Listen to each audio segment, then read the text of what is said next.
ایمان لائے ہو استعینوا بالصبر والصلاۃ، صبر اور نماز کے ذریعے مدد طلب کرو. یعنی جب تمہیں غم ہو نا تو دو چیزیں ایسی ہیں جو تمہارے لیے سہارا بنے گی، تمہیں موٹیویٹ کریں گی. آج سارا زور ٹیبلٹ پہ لگایا ہوا ہے، نفسیاتی ڈاکٹر بھی عام طور پر گولیاں دے دیتے ہیں ڈپریشن کی، آپ سو جاؤ آرام کرو. دو چیزیں کسی بھی شخص کے لیے بہت ضروری ہیں مصائب کو جھیلنے کے لیے. وہ کیا ہے؟ ایک صبر. صبر کا معنی روکنا، اپنی بریکوں کو ٹائٹ کرنا چاہیے.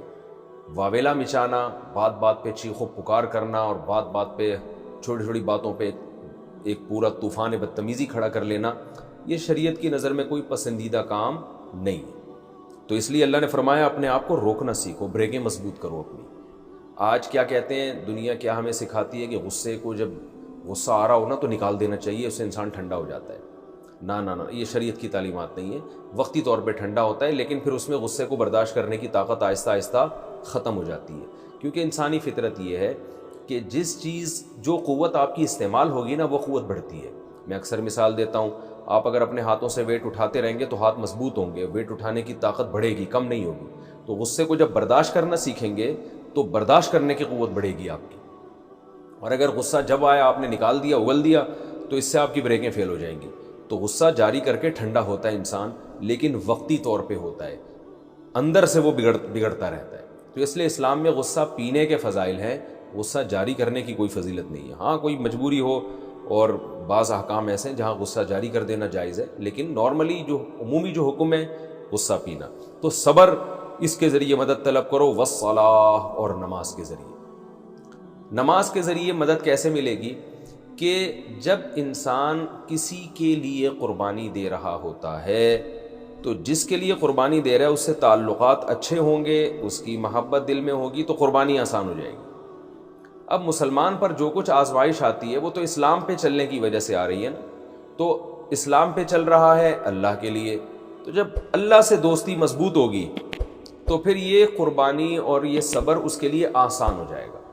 اور اللہ سے دوستی کا بہترین ذریعہ نماز ہے، کیونکہ آپ جیسے ہی نماز سے باہر نکلتے ہو نا آپ کے سگنل پوری دنیا سے بحال ہو جاتے ہیں. ہر خبر آپ سنتے ہو، ہر چیز آپ اپنی آنکھوں سے دیکھتے ہو، لیکن جیسے ہی تکبیر تحریمہ کہہ کے آپ نیت باندھتے ہو تو ساری دنیا سے رابطہ آپ کا منقطع، تو اللہ سے رابطہ آپ کا بحال ہو جاتا ہے. تو انسان کی فطرت ہے جس چیز کے ساتھ زیادہ ٹائم گزارتا ہے اس سے محبت بڑھتی ہے. میں لوگوں کو مثالیں دیتا ہوں نا، گدھا بھی پال لیں گے نا تھوڑے دنوں میں اس سے بھی محبت ہو جاتی ہے انسان کو. تو کوئی حسین کوئی خوبصورت بچہ لے کے پالیں گے، اچھا بچہ ہوگا، اس کی اچھی طبیعت ہوگی تو کتنی زیادہ محبت ہو جاتی ہے لوگوں کو. تو اللہ کی ذات سے بڑھ کر کون ہو سکتا ہے؟ تو اگر اللہ کے ساتھ رہنا شروع کر دیں گے نماز کے ذریعے تو بہت زیادہ محبت اللہ تعالیٰ سے پیدا ہو جائے گی، اور آپ کو یہ احساس ہوگا کہ یہ دنیا دار فانی ہے. اس لیے اللہ نے فرمایا، ہم نے دیکھا ہے بڑے بڑے بزرگوں کو جب کوئی ٹینشن ہوتی تھی نمازیں شروع کر دیتے تھے، نماز میں ان کا دل پھر اور زیادہ لگتا تھا. تو یہ انسان کے لیے بہترین تسلی کی چیز ہے. غیر مسلموں کے پاس یہ نعمت نہیں ہے، وہ بس گولیوں کے علاوہ اور تھوڑی بہت ان کو موٹیویشن مل جاتی ہے، باقی کوئی ان کے پاس موٹیویشن کا ذریعہ نہیں ہے. تو اللہ نے فرمایا نماز اور صبر کے ذریعے مدد طلب کرو، بے شک اللہ تعالیٰ صبر کرنے والوں کے ساتھ ہے. کیا مطلب؟ صبر کے ذریعے تمہاری بریکیں بھی مضبوط ہوں گی اور تمہارے اندر قوت برداشت بھی پیدا ہوگی. اور ایک اور بات ہے جو تمہیں نظر نہیں آ رہی، وہ کیا؟ اللہ تمہارے ساتھ ہو جائے گا. تو ظاہر ہے جب اللہ ساتھ ہو جائے گا تو وہ بھی تمہارے دل کو تھامے گا. جیسے قرآن میں حضرت موسیٰ کی ماں کے بارے میں آتا ہے نا، وَرَبَطْنَا عَلَىٰ قَلْبِهَا، ہم نے موسیٰ کی ماں کو کے دل کو تھام لیا. ان کادت لتبدی بہ، حضرت موسیٰ کی ماں نے جب بچے کو صندوق میں ڈالا اور وہ صندوق فرعون کے محل میں گیا تو اب حضرت موسیٰ کی ماں کا دل چاہ رہا تھا میں جا کے بتا دوں کہ میرا بچہ ہے، بتا دیتی تو ظاہر ہے وہ قتل کر دیتے. تو ایسے موقع پر حضرت موسیٰ کی ماں نے کچھ صبر کیا اور اس کی برکت سے باقی کی توفیق اللہ نے دے دی. اللہ فرماتے ہیں کہ وہ قریب تھا کہ جا کے بتا دیتی، لیکن اب اللہ نے ان کے دل کو مضبوطی سے تھام لیا اور ان کو مزید برداشت کی طاقت پیدا کر دی. تو کچھ کام آپ کریں گے، باقی کام اللہ کرے گا، کچھ اللہ بھی آپ کے ساتھ ہو جائے گا، اس سے آپ کو مصیبتوں کو برداشت کرنا اور آسان ہو جائے گا. اور انسان کے لیے سب سے بڑی مصیبت ہے موت. دنیا میں آدمی ہر چیز برداشت کرتا ہے، موت کوئی نہیں چاہتا. تو اللہ نے اس سب سے بڑی مصیبت کا ذکر کیا کہ تم اگر اللہ کے لیے مصیبتیں برداشت کر رہے ہو اور تم پر مصیبتیں آ رہی ہیں تو یہ ناکامی کی علامت نہیں ہے، یہ تمہارے کامیاب ہونے کی دلیل ہے۔ اس لیے کہ جو سب سے بڑی ناکامی جس کو دنیا میں سمجھا جاتا ہے وہ موت ہے، تو اللہ کے لیے اگر کوئی مر بھی گیا نا تو وہ مرا ہی نہیں ہے، وہ تو حقیقت میں زندہ ہو گیا ہے، تو وہ تو اور زیادہ فضیلت کی چیز ہے۔ تو جب موت جیسی مصیبت بھی نعمت ہے تو چھوٹی موٹی مصیبتیں کتنی بڑی وہ کیوں نعمت نہیں ہوں گی؟ اس لیے اللہ نے فرمایا وَلَا تَقُولُوا لِمَن يُقْتَلُ فِي سَبِيلِ اللَّهِ، جو اللہ کے راستے میں قتل کر دیے جائیں۔ اللہ کے راستے کا مفہوم بہت وسیع ہے، میدان جہاد میں لڑتے ہوئے، حق بیان کرتے ہوئے، کسی بھی طرح حق کی وجہ سے کسی کو شہید کیا جائے۔ حتیٰ کہ جو صحافی حق بیان کرتے ہیں اور صحیح باتیں کرتے ہیں، ان کو حق بیان کرنے کی وجہ سے قتل کر دیا جاتا ہے، تو وہ بھی اس فہرست میں داخل ہے، کیونکہ جو بھی حق کی خاطر قتل کیا جائے گا وہ سارے اس میں داخل ہیں۔ اللہ فرماتے ہیں جو لوگ اللہ کے راستے میں قتل کر دیے جائیں ان کو مردہ مت کہو، بل احیاء، وہ زندہ ہیں، ولیکن لا تشعرون، لیکن تمہیں شعور نہیں ہے۔ یاد رکھیں یہ جو اللہ تعالیٰ نے شہید کے بارے میں کہا کہ اس کو مردہ مت کہو، تو بذات خود فقہا یہ بیان کرتے ہیں کہ شہید کو مردہ کہنا بذات خود ایک جائز عمل ہے۔ تبھی حدیث میں بھی شہید کے لیے مقتول کا لفظ استعمال ہوا ہے، میت کا لفظ استعمال ہوا ہے، ماتا کا لفظ استعمال ہوا ہے کہ اس کا انتقال ہو گیا، تو یہ فی نفسی ہی جائز عمل ہے۔ یہاں جو قرآن میں کہا گیا ہے نا، اس کا مطلب یہ ہے کہ عام مردوں کی طرح مردہ مت کہو اس کو، وہ عام مردوں کی طرح نہیں ہے، مردہ سمجھ کے مردہ مت کہو اس کو۔ اور مردہ سمجھنے سے مراد جیسے عام مردے ہوتے ہیں، نا نا نا نا، بل احیاء، وہ زندہ ہے۔ اب کیسی زندگی ہے؟ یہ چیز تمہاری عقل سے بالاتر ہے، کیونکہ ولیکن لا تشعرون، تمہیں شعور نہیں ہے، تمہارے عقل میں اللہ نے اتنی صلاحیت نہیں رکھی ہے کہ تم شہید کی زندگی کو پہچان سکو۔ تو اس لیے علماء نے فرمایا ہے کہ اس آیت میں اللہ تعالیٰ نے شہید کے بارے میں بتایا کہ شہید کو ایک خاص قسم کی زندگی ملتی ہے جو عام مردوں کو نہیں ملتی، اور وہ زندگی اتنی اعلیٰ زندگی ہے کہ وہ ہم اس کا ادراک نہیں کر سکتے۔ اور بعض علماء نے یہ بات بھی لکھی ہے کہ اسی طاقتور زندگی کے اثرات ہیں کہ اکثر اوقات مشاہدہ ہے کہ شہید کا جسم خراب نہیں ہوتا۔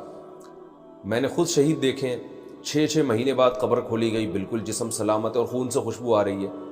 تو یہ اسی شہادت کے بعض علماء کے نزدیک اثرات ہوتے ہیں، اسی زندگی کے اثرات ہوتے ہیں۔ تو لیکن یہ کوئی قاعدہ کلیہ نہیں ہے۔ تو بہرحال شہید کو ایک خاص قسم کی زندگی ملتی ہے، بہت طاقتور حیات ملتی ہے، اور بعض روایتوں میں یہاں تک بھی آتا ہے، اس کی سند کی مجھے پوری تحقیق نہیں ہے، کہ شہید کی باڈی کے ساتھ جو کچھ ہو رہا ہوتا ہے وہ دیکھ رہا ہوتا ہے۔ تو بہرحال اسے اللہ نے خاص زندگی دی ہے جو عام مردوں کی طرح نہیں ہے، اور وہ ہم اس کا ادراک پورے طور پر نہیں کر سکتے، اس لیے اللہ نے بتا دیا۔ تو یعنی ہمیں تو اس پہ ترس آئے گا، ہائے بیچارہ مر گیا، ہائے دنیا سے چلا گیا۔ دنیا سے چلا گیا کا مطلب نعمتوں سے محروم ہو گیا، تو اللہ فرماتے ہیں نعمتوں سے وہ محروم نہیں ہوتا، وہ تم سے زیادہ مزوں میں ہوتا، اسے طاقتور حیات ملتی ہے، لیکن تمہیں اس کا شعور نہیں ہے۔ یہ سورہ یاسین میں ہے نا کہ وَجَاءَ مِنْ أَقْصَى الْمَدِينَةِ رَجُلٌ يَسْعَىٰ، کہ حضرت عیسیٰ علیہ السلام کے 3 قاصد گئے تھے کسی قوم کو سمجھانے کے لیے، تو وہ قوم ایمان نہیں لے کر آئی، تو شہر کے کنارے سے ایک شخص دوڑتا ہوا آیا اور قوم سے کہنے لگا ان کی باتوں پر ایمان لے آؤ۔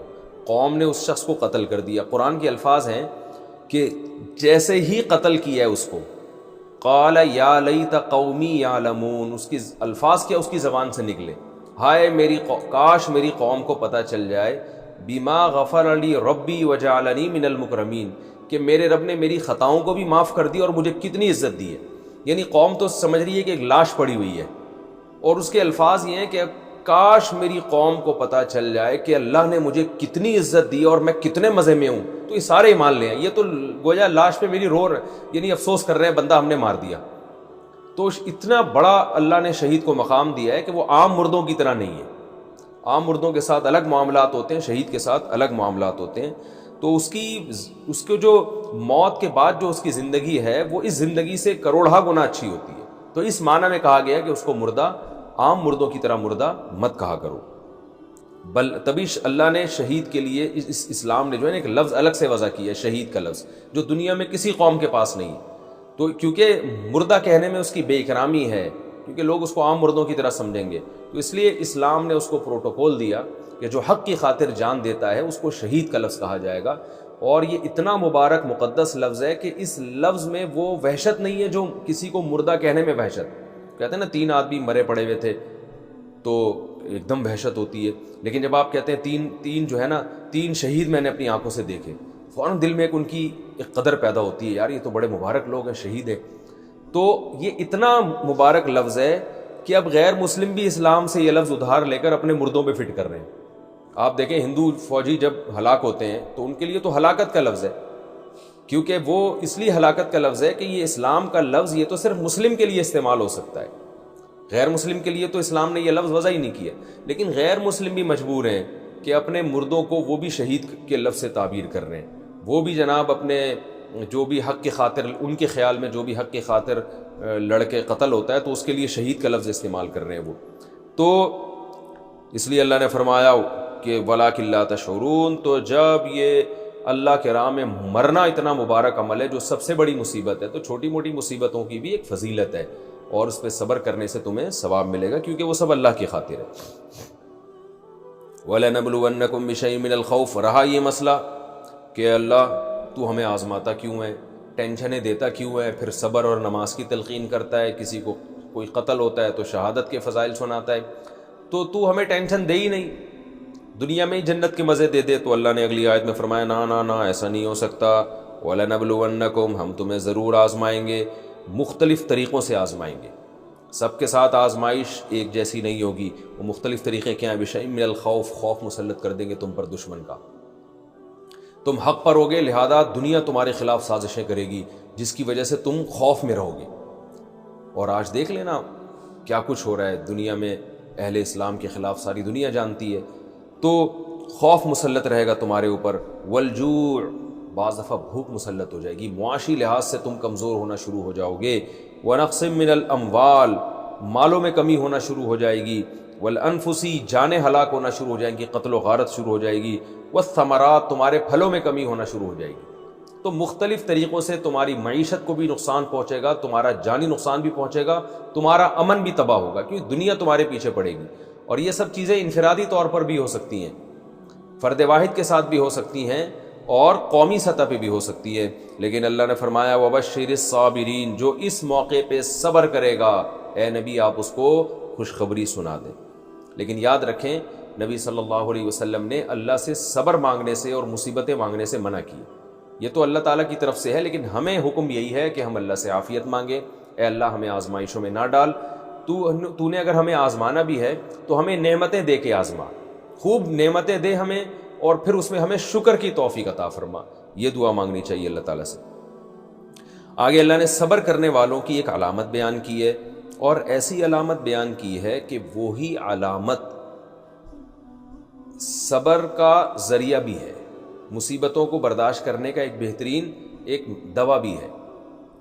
فرمایا الذین، یہ وہ لوگ ہیں، صابرین کسے کہتے ہیں، اذا اصابتہم مصیبہ، جب ان کو کوئی مصیبت پہنچتی ہے، قالوا، تو یہ کیا کہتے ہیں، انا للہ، ہم اللہ کے لیے، اللہ کے غلام ہیں، تو مالک کو حق ہے کہ وہ غلام کے ساتھ جیسا چاہے سلوک کرے، ہم پہ ہماری مرضی نہیں چلے گی، ہم تو غلام ہیں، تو غلام پہ آقا کی مرضی چلتی ہے۔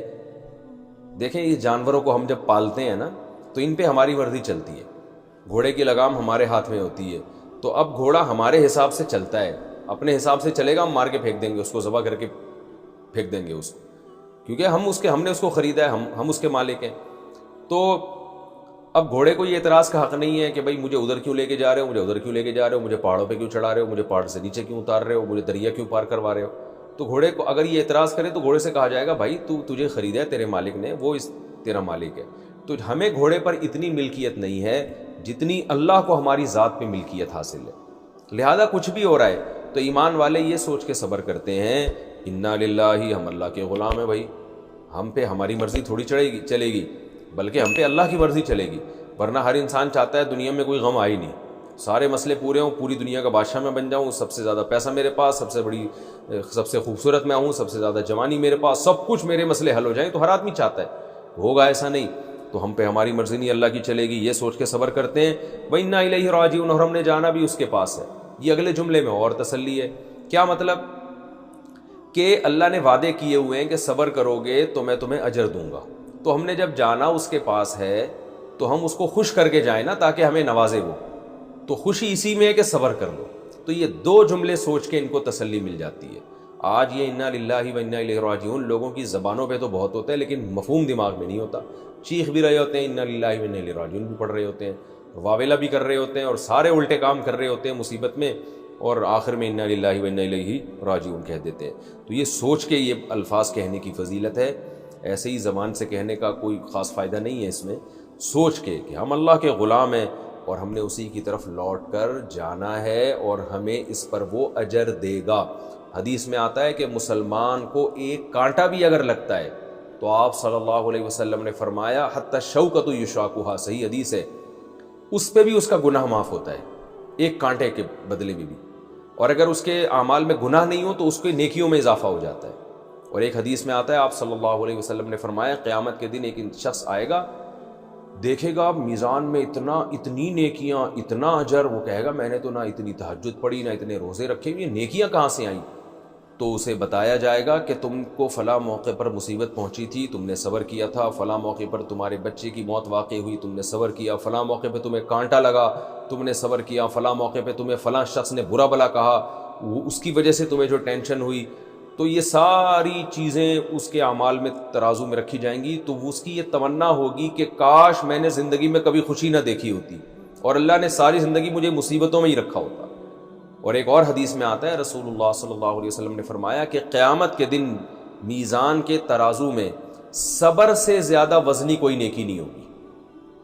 تہجد بھی نیکی ہے, نماز بھی نیکی ہے, اور روزے بھی نیکی ہے, صدقات و خیرات بھی نیکی ہے, لیکن نبی نے کیا فرمایا؟ سب سے وزنی نیکی کیا ہے؟ مصیبت میں صبر کرنا. اور صوفیہ کرام کا جو تجربہ ہے وہ کہتے ہیں کہ اللہ کا قرب جتنا صبر اور مصیبتوں کے ذریعے حاصل ہوتا ہے اتنا دنیا میں کسی چیز کے ذریعے حاصل نہیں ہوتا, کسی عبادت کے ذریعے حاصل نہیں ہوتا. لیکن ساتھ ساتھ علماء یہ بھی کہتے ہیں کہ وہ مصیبت جو انسان کی پیدا کردہ نہ ہو بلکہ اللہ کی طرف سے ہو. اگر آپ اپنی حماقتوں کی وجہ سے مصیبت میں مبتلا ہوتے ہیں پھر اس پہ وہ برکتیں حاصل نہیں ہوتی. صبر تو اس پہ بھی کرنا ہی پڑتا ہے, لیکن ایک مصیبت اللہ کی طرف سے, ایک اپنی حماقتوں کی وجہ سے. آج کل جو زیادہ تر پرابلمس ہو رہی ہیں ہماری اپنے کرتوت ہوتے ہیں, اپنے کچھ جیسے صحت کا خیال نہیں رکھا, الٹ پٹانگ کھائے, شوگر کا مریض ہے, لڈو کھا رہا ہے اور کھاتے کھاتے شوگر ہائی ہو گئی, اب صبر کر رہا ہے کہ بس صبر کر رہا ہے اس مصیبت میں. تو ٹھیک ہے صبر کا تو پھر بھی انشاءاللہ ثواب ملے گا, لیکن یہ حماقت بھی تو آپ کی ہے نا, آپ اپنے کرتوتوں کی وجہ سے. تو اس لیے علماء کہتے ہیں کہ اپنے کرتوت کی وجہ سے نہ ہو بلکہ آپ صحیح چل رہے ہیں لیکن پھر بھی اللہ نے کوئی مصیبت آپ کے مقدر میں لکھ دی ہے تو اس پہ صبر کرنے سے انسان کے اللہ کا قرب بہت زیادہ اس کو نصیب ہوتا ہے.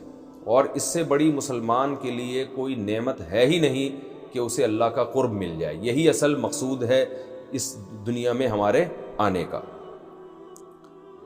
فرمایا اولئک علیہم صلوات من ربہم, یہ ہیں وہ لوگ جو مصیبتوں میں جب صبر کرتے ہیں. تو یہ ہیں وہ لوگ, دیکھو اللہ اولئک گویا ہاتھ سے اشارہ کر رہی ہے, یہ ہیں وہ لوگ جن پر ان کے رب کی طرف سے خصوصی رحمتیں بھی ہوں گی اور رحمت عام رحمت بھی.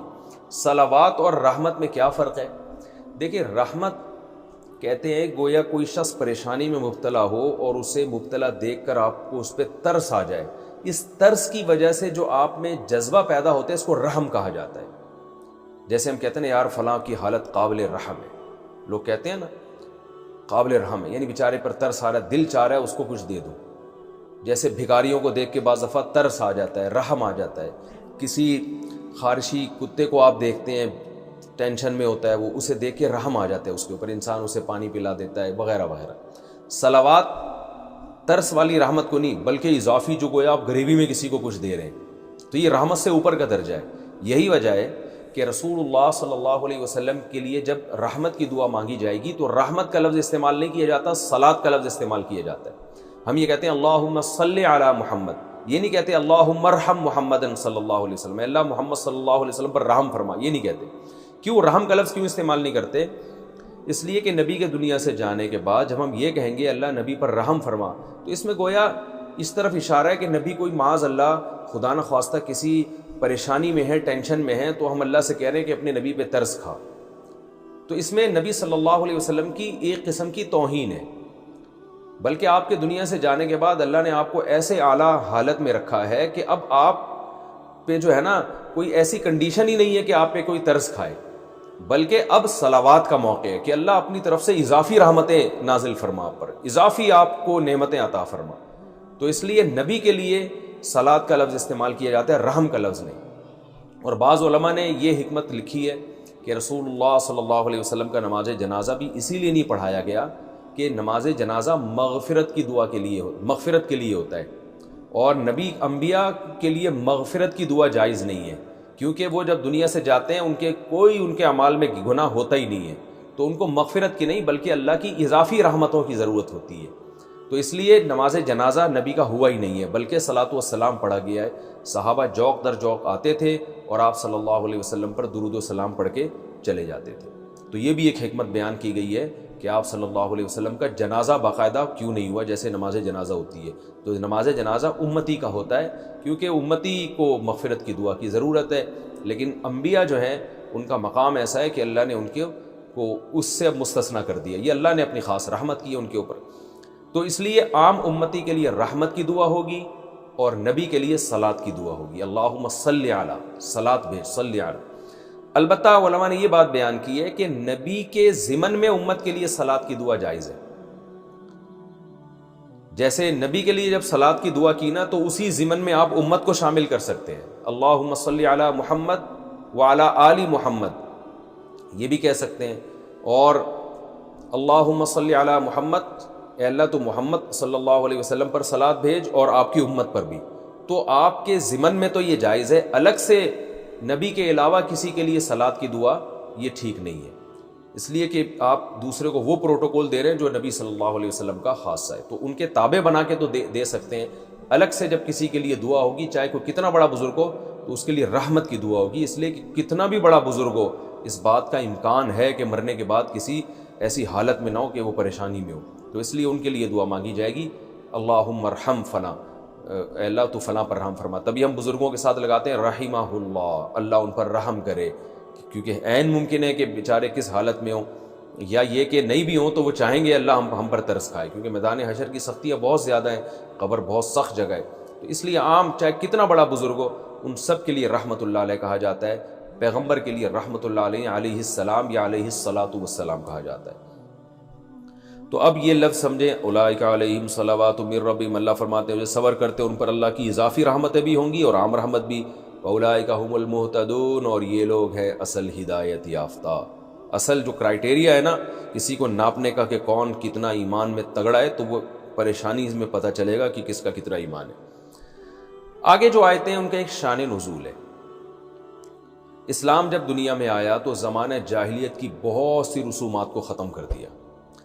تو زمانہ جاہلیت میں جو صفا اور مروہ پہاڑی ہے جہاں حضرت ہاجرہ رضی اللہ تعالیٰ عنہ نے دوڑ لگائی تھی، تو زمانہ جاہلیت میں حج میں صفا مروہ کی سب سعی کیا کرتے تھے. تو یہ سعی صدیوں سے چلتی آ رہی تھی.